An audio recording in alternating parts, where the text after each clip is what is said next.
I'm Emma Morris and I'm a member of the Family Ties team, and I'm going to be talking here about self-awareness and stress reduction.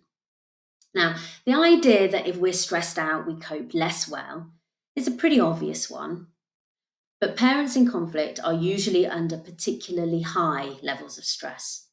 And what's more, with COVID and associated conditions such as lockdown, those stressors can be intensified.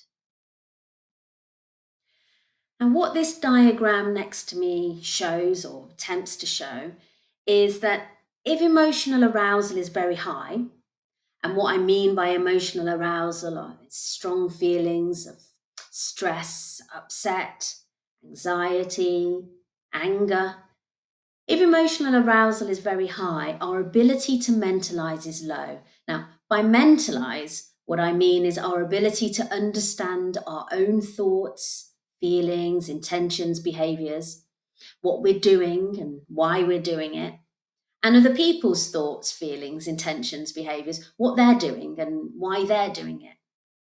Now, if you're going to do well in conflict, you need to be able to bring your emotional arousal down, your level of emotional arousal down low enough so that you can access the part of your brain that helps you understand the intentions and motivations both of yourself and other people.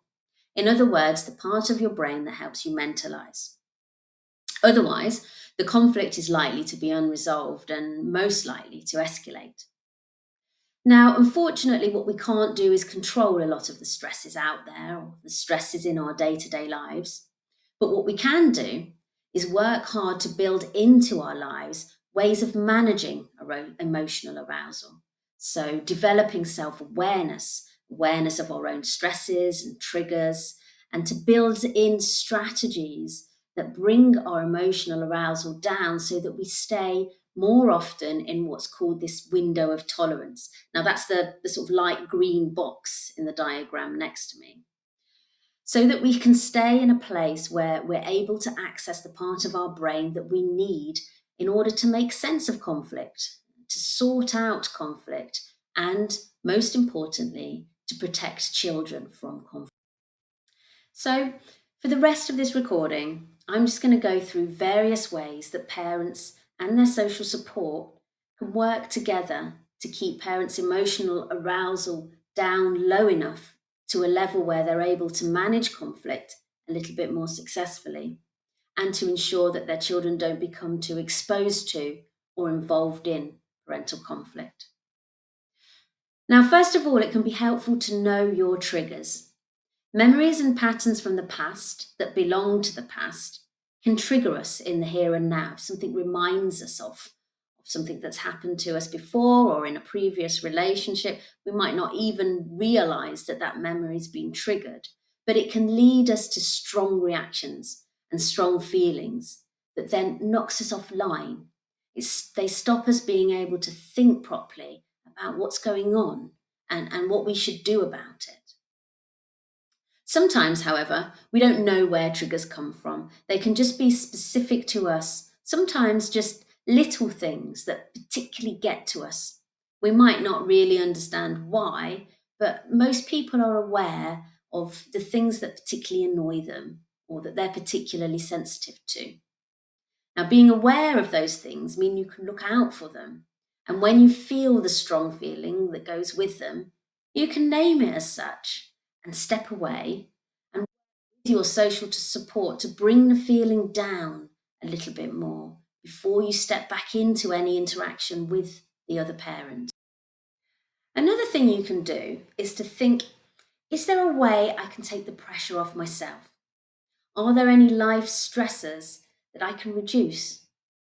Now, some of the big life stressors you might not be able to do anything about, but think with your social network. Could you, for example, arrange a regular childcare agreement that means that you get a little bit of time to yourself or with friends? Or are you the sort of person that has very high expectations on yourself in your work or in your housework? Would it make it easier? Would you feel better if you just, even if it's temporary, take that pressure off yourself a little bit and reduce the stress in your life? Another thing it might be helpful to think with your social network about is your use of coping strategies. How do you manage stress? How do you manage strong feelings and upset?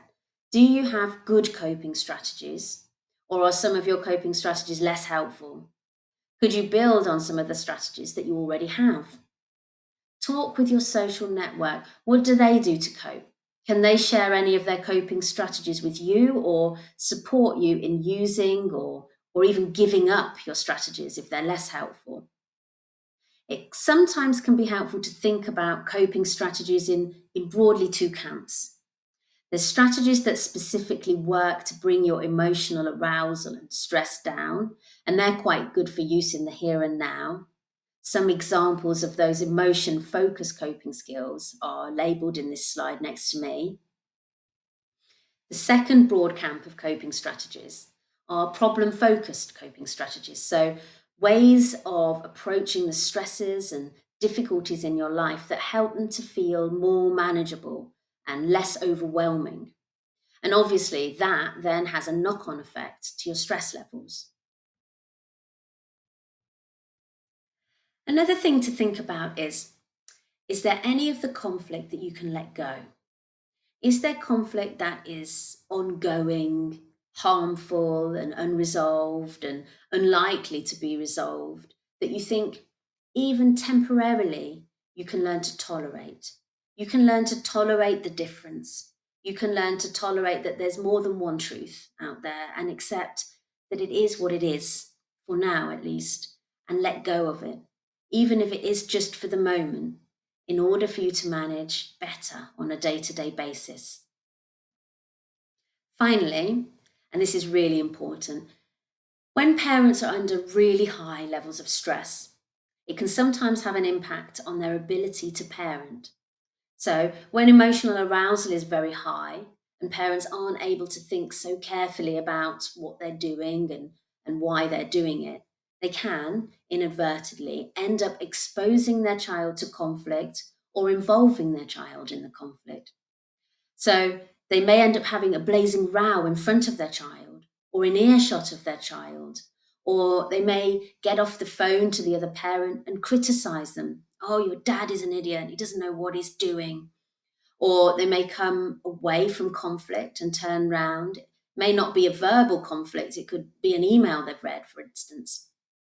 And because they're feeling stressed out, they may turn around and snap at their child. Now, this happens, but the good thing is that it's never too late to repair that sort of thing. And it's so important that parents do repair it when it does happen. So, when parents' emotional arousal has come back down a bit, usually they can think, do you know what? That didn't go so well, or I shouldn't have said that, or I shouldn't have done that. Now, to take the time to have a conversation with your child about what happened and why is so important in those situations. To say to the child, those things I said about your dad, I didn't mean them. I was just feeling really cross. Or to say to the child, I snapped at you just then. It's because I had an argument with your mum. It's nothing to do with you. Those feelings were nothing to do with you. That was between me and your mum. Or, sorry you had to see that. We shouldn't have argued in front of you. That's our private relationship, and we should keep those arguments away from you. And I'm sorry for that. To say those things can be really hard for parents. But what they do is relieve the child of the burden and helps them make sense of what is going on. It helps them feel free of their parents' conflict, and it helps relieve them of worries that they might have that they might be the cause of the conflict or that they're at the center of the conflict, and it's somehow up to them to keep the peace or sort it out. Children shouldn't feel that. And by repairing things like this, when things do go wrong or when stress does affect you, you're helping relieve them of that burden.